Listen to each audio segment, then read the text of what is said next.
Today we're speaking about a communal practice that's been a part of our African lives for a very, very long time. We're speaking about the experience of women breastfeeding for one another, whether due to loss, due to no breast milk, and many other reasons that communities breastfeed for one another, or communities of women have always breastfed for one another. We're speaking about the pros, the cons, if any, and what exactly this experience entails. Tara Williams, lactation specialist, and Nancy Carey, who's a wet nurse, continue to join us in this conversations. I want to come back to you, Tara. For the most part, it seems like it is harmless simply because we know that breast milk really is life for children. But there are so many reasons, individuals do this practice. Are there any harmful perspectives of this communal breastfeeding? So I wouldn't say that there's really any harm in it. I would say that it's mostly beneficial because we want babies to get breast milk because breast milk is the best food for babies. So it's highly beneficial as long as, like I said, we keep to the considerations of HIV and other illnesses that, say, the wet nursing mother has. But other than that, it is perfectly safe. I think it also just what I should mention is just to the moms whose baby is being wet nursed, that we also consider the fact that the baby is now also going to be bonding with another mother. Right. And then they kind of establishing a bond. And for the mom who's then the actual biological mother, if she's also still nursing her baby, sometimes with the difference in the milk flows between the one mom and the other one, sometimes the baby seems to prefer maybe the wet nurse and not the mother anymore. And I've seen that actually in practice happen where the baby started to prefer the wet nurse and not the mom. And it does leave the mom feeling with sort of like a resentment towards the wet nurse because now she feels like the bond that she's established with her baby is now mimicked, and is now given to the wet nurse. So I just also want to speak about that and touch on that feeling of mothers in terms of their mental health. And then eventually the biological mother stopping nursing the baby because they feel now like the baby is bonded with the wet nurse. I see. So there are also like emotional implications to it. It's not just physical, but it is also emotional. And I think part of the reason why, nurses or doctors or medical practitioners want parents to breastfeed is not just for, the nutritional supplement of the child, but also because it creates a bond between the mother and the child. I actually discovered something completely different that I didn't know existed, but I was seeing a TikTok, in fact, of a lesbian couple who had just had a child through IVF. Of course, one of the mothers was carrying, but before the child was born, the other mother started using a breast pump to help lactation start so that when the child is born, they could both breastfeed. Is this something that exists? Can a mother who has not given birth also breastfeed and, produce breast milk in that way? Absolutely, absolutely, they can. It's called induction of lactation. So even if you're not pregnant and you haven't birthed, you can induce lactation as a woman because you've got the mammary gland that is able to induce lactation.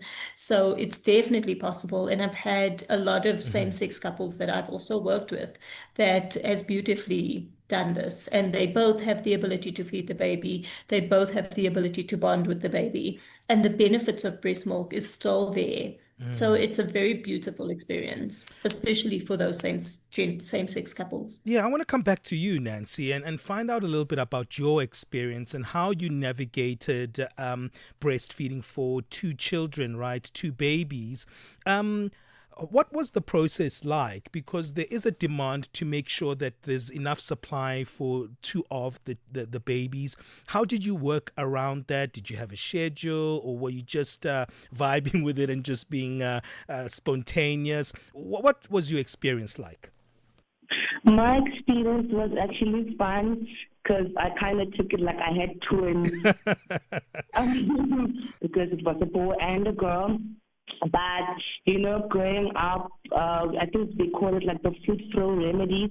So in terms of getting enough breast milk, I'd always make sure that I eat like your porridge, I drink milk, just to make sure that I've got enough supply for both my two children, I guess, because I always say she's my sister, so I'm like the deputy mom to her children. So for me, it was quite fun and interesting. Yeah, and wasn't your sister a little bit too jealous with the bonding, as Tara was saying that sometimes there's that connection with the child more than that they have with their mother? Were you guys, there was a little bit rivalry maybe there, or you guys understood how to navigate that emotional element? No, there wasn't any rivalry. We'd make sure that we'd check in when I would breastfeed. Her daughter Amanda, she'd always sit next to me. So for me, I don't think I divided them. I think while I was breastfeeding, she was close to me, and then there was the bond. She'd always talk to her daughter as well. So for me, I don't think I deprived my sister of the bond. Instead, I made the bond quite closer. But funny enough now, she's all grown up, and she likes the older aunts more. And I always tell her, "You betrayed me. I used to feed you. You're supposed to love me more even when you're grown." But yeah, like I said, I don't think I deprived my sister and the child of the bond. Yeah. We'll always be together, all of the children. So yeah, like I said, I don't think I deprived them of the bond. Tara, Cool. I think it is a lot more easier in this situation, in Nancy's situation, you know, from sister to sister, people within one family. But sometimes maybe, you know, that individual who needs someone to breastfeed their child, or who needs a wet nurse, doesn't have a sister who's breastfeeding in the family unit. Is it something that is advisable to ask somebody else outside of the family unit, maybe someone else in the community, to breastfeed your child? Yes, I think absolutely. Like we said, breast milk is what we want, right? So the aim is breast milk. You don't always need for the baby to be physically feeding off that woman. So, for example, if she does need the breast milk, and say, for example, she's going to be separated from the baby, the other woman, maybe outside of the family space, could express the milk and then give it to her in that way. So still having the baby have access to the breast milk.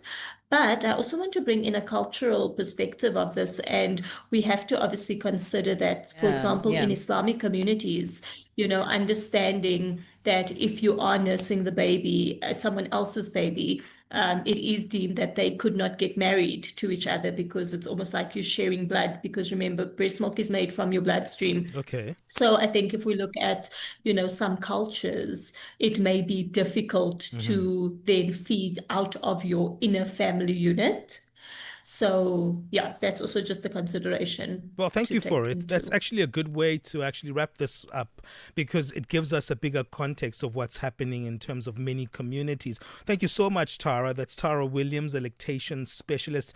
Thanks to Nancy Carey, who's a wet nurse. She has breastfed her sister's daughter. Thank you both for helping us understand this a little bit better. Maybe something that many people don't understand, but something that's very much practiced in many communities. Thank you both, ladies.